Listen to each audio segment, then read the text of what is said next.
Echoes in the night. It all began during a relentless snowstorm that draped our small village in a suffocating blanket of white. The swirling winds carried an eerie hush, muffling the sounds of everyday life. The snowfall was beautiful at first, but as the days stretched on, an unsettling tension gripped our tight-knit community. Rumors spread like wildfire, livestock missing, strange footprints etched in the fresh snow. Our village, nestled in the shadow of ancient, dense woods, seemed to hold its breath. My family, residing on the outskirts, couldn't escape the encroaching sense of dread that lingered in the crisp winter air. Each day, as I carried out mundane tasks, I couldn't shake the feeling of being watched. Unseen eyes seemed to pierce through the thick curtain of falling snow. Little did I know, those days of quiet unease were the calm before the storm that would unleash a terror we couldn't fathom. The nights grew colder, and an ominous presence hung in the air. It wasn't long before the strange occurrences escalated, and our peaceful village transformed into a breeding ground for fear. Livestock continued to vanish, leaving behind only chilling whispers of something sinister lurking in the shadows. One fateful night, as I stepped outside to dispose of the trash, the biting wind carried with it a low, guttural growl. My breath caught in my throat as I glimpsed a pair of glowing eyes amidst the swirling snowflakes. Panic set in, and I sprinted back inside, my heart pounding in my chest. I hastily alerted my family, and together we huddled in the dim glow of our home, listening to the haunting howls that echoed through the night. The attacks had begun, and the creature, whatever it was, had a hunger that no livestock could sate. We fortified our dwelling, clutching makeshift weapons, bracing for a battle against an unseen adversary. The walls creaked, and the wind outside seemed to carry the tortured whispers of an ancient evil. As the nights wore on, our once close-knit village spiraled into chaos. The attacks on our homes became relentless, and the once comforting snowfall now seemed like a shroud, concealing an unspeakable horror.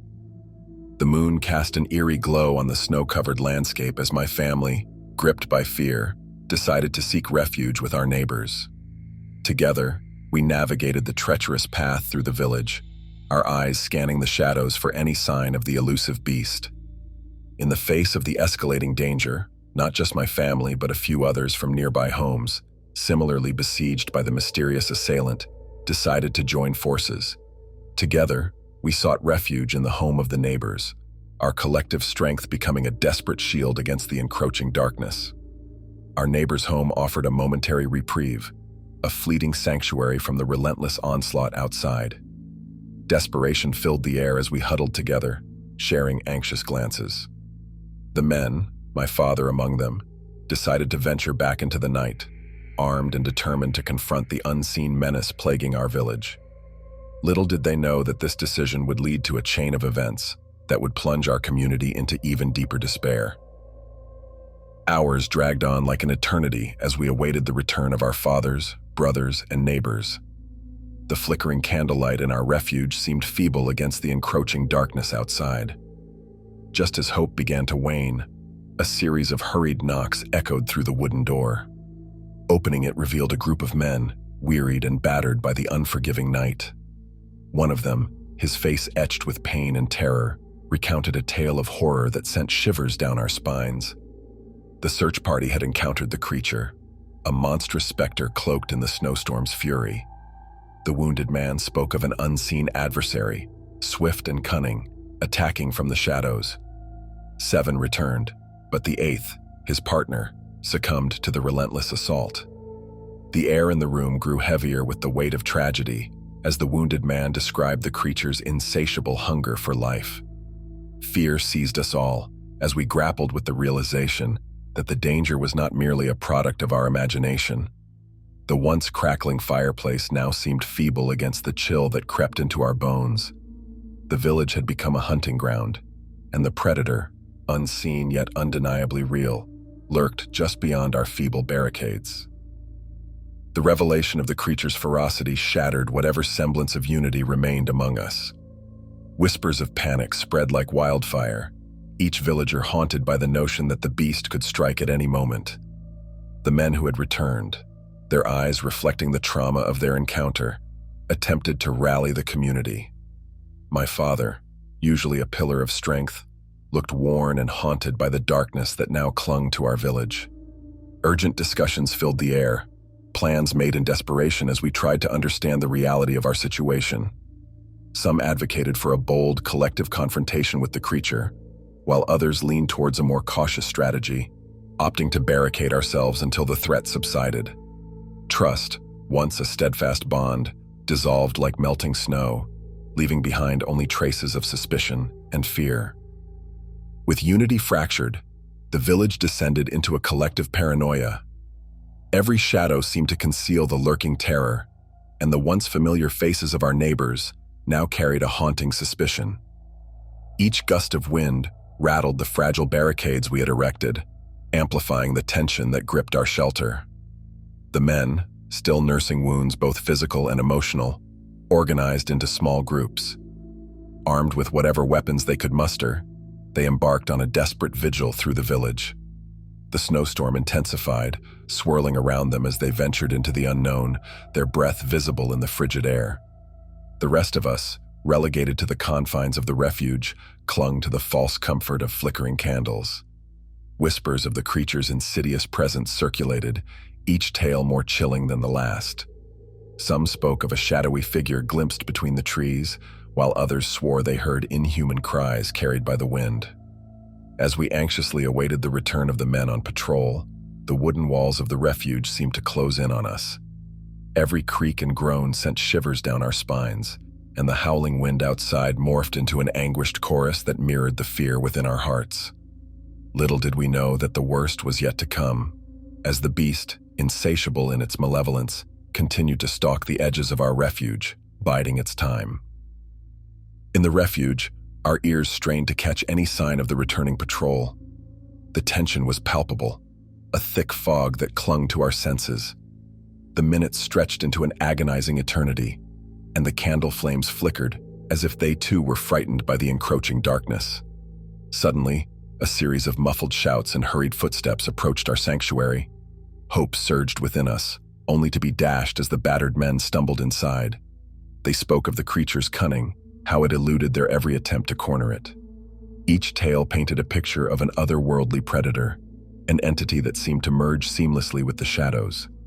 The wounded among them recounted the harrowing moment when the creature struck, a blur of feral aggression that left them helpless.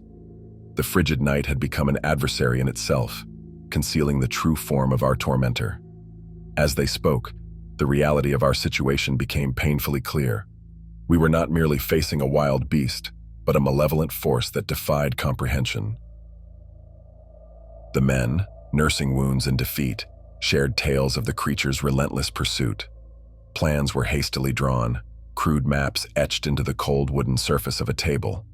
The decision was made to consolidate our defenses, to fortify the refuge as a last stand against the insatiable horror that haunted our village. As the barricades were reinforced and windows boarded up, a somber atmosphere hung in the air. Whispers of the creature's origin and purpose circulated, giving birth to folklore that painted it as an ancient force, awakened by some long-forgotten transgression. The village, once vibrant and full of life, now became a solemn congregation, awaiting an ominous fate. Inside the refuge, the air hung heavy with anticipation as we braced ourselves for the long night ahead. The flickering candlelight cast uneasy shadows on the faces of those who had become both allies and strangers. Outside, the storm's symphony continued its haunting crescendo, a backdrop to our collective anxiety. The men, their resolve steeled by the harsh reality of the creature's relentless pursuit, organized a rotation for vigilance. The watchful eyes of the chosen few scanned the darkened windows, searching for any sign of movement in the relentless blizzard. Each hour felt like an eternity, punctuated by the creaking of floorboards and the occasional howl of the wind. As we huddled together, the warmth of our collective breaths couldn't dispel the chill that had settled in our bones. Every distant sound, whether it be the groaning of a tree burdened by snow or the shifting of the refuge's time-worn structure, jolted us into heightened alertness. In those quiet moments between the gusts of wind, our thoughts turned to the men who had ventured outside, now battling not only the creature, but the relentless cold. The refuge had become a fortress against the unknown, and each passing minute brought us closer to a dawn that seemed impossibly distant. It was during one of the darkest hours, when the wind's howling reached a crescendo, that the creature launched its most audacious attack. A guttural roar echoed through the refuge, freezing the blood in our veins.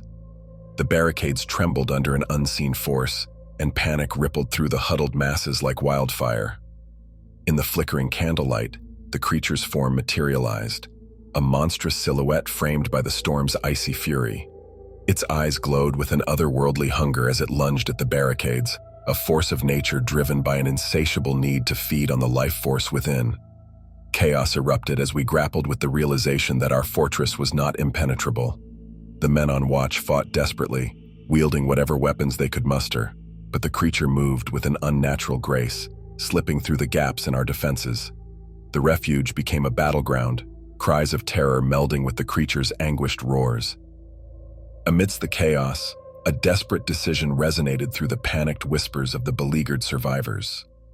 Abandoning the compromised refuge, my family, along with a few others from nearby homes who had similarly fallen prey to the mysterious assailant, retreated into the heart of the village. The recreation center, once a beacon of communal joy, now became our final bastion against the encroaching darkness. The wind howled through the skeletal remains of the village, carrying with it the chilling cries of those who had succumbed to the creature.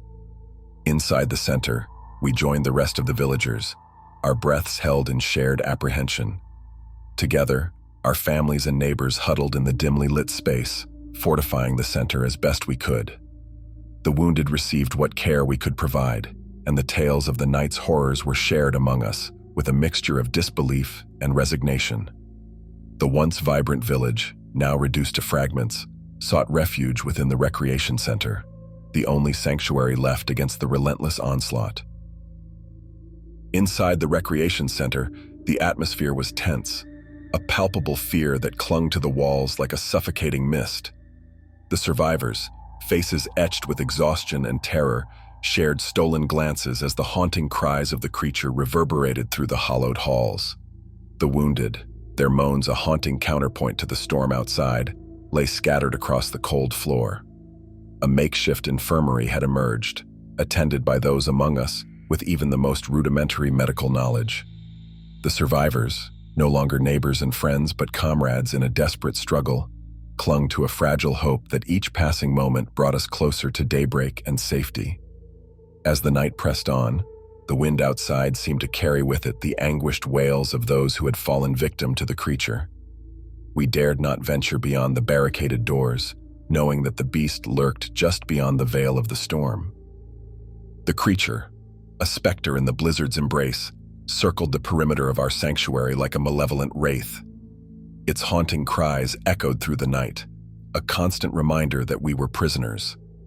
With every distant roar, the survivors tightened their grip on makeshift weapons, their eyes flicking nervously toward the barricaded entrances. The storm outside mirrored the internal turmoil, the winds carrying with them a sense of impending doom.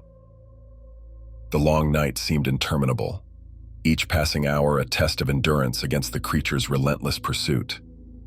As the storm outside began to show signs of relenting, a frail glimmer of hope dawned on the beleaguered survivors. The first light of dawn peeked through the barricaded windows, casting feeble rays upon the wearied faces of those who had weathered the night. Yet, the atmosphere within the recreation center remained filled with anxiety. The silence that followed the abatement of the storm seemed to echo louder than the raging blizzard. The survivors, their nerves stretched to the breaking point, exchanged wary glances, unsure whether the creature had truly retreated or was merely biding its time. As the survivors ventured outside, the remnants of their homes stood as solemn witnesses to the night's events. The air was crisp, the winds carrying with them the hushed whispers of a village forever changed. The dawn had come, but it heralded not just a new day, but an uncertain future, one marked by the lingering shadows. In the aftermath of the creature's relentless assault, we emerged from the recreation center, our gaze fixed upon the devastated village. The once vibrant homes were now skeletal structures, their windows shattered and walls bearing the scars of the creature's insidious wrath. The storm, having relinquished its icy grip, revealed a landscape forever altered by the malevolent force that had descended upon our lives. Whispers of the night's horrors lingered among the survivors as they surveyed the wreckage. The wounded, the bereaved, and those who had narrowly escaped the creature's clutches shared solemn nods, understanding that the village could never return to its former self. In the days that followed, we grappled with the trauma that had seeped into the very fabric of our existence.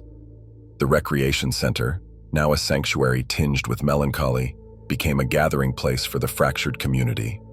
The wounded received care, and the tales of the night were shared with a mixture of disbelief and resignation. Rumors and legends began to circulate among the villagers, stories of an ancient curse, an evil force that had visited the village and left behind indelible scars. The once skeptical ears now listened with a shiver of recognition. As the survivors began the slow process of rebuilding, a shadow loomed over our village, a reminder that the events of that night had become an intrinsic part of our collective history. The scars of that harrowing night served as a haunting testament to a truth we could not deny, that our once peaceful village had been irrevocably altered. The shattered homes and fractured lives became a poignant story etched into the landscape, a tale of resilience and survival, awaiting its place in the legends of generations to come. That's all for today, folks. If you've enjoyed today's story, be sure to like, subscribe, and let me know in the comments below what you thought of it and what type of story you would like to hear about next. See you all very soon.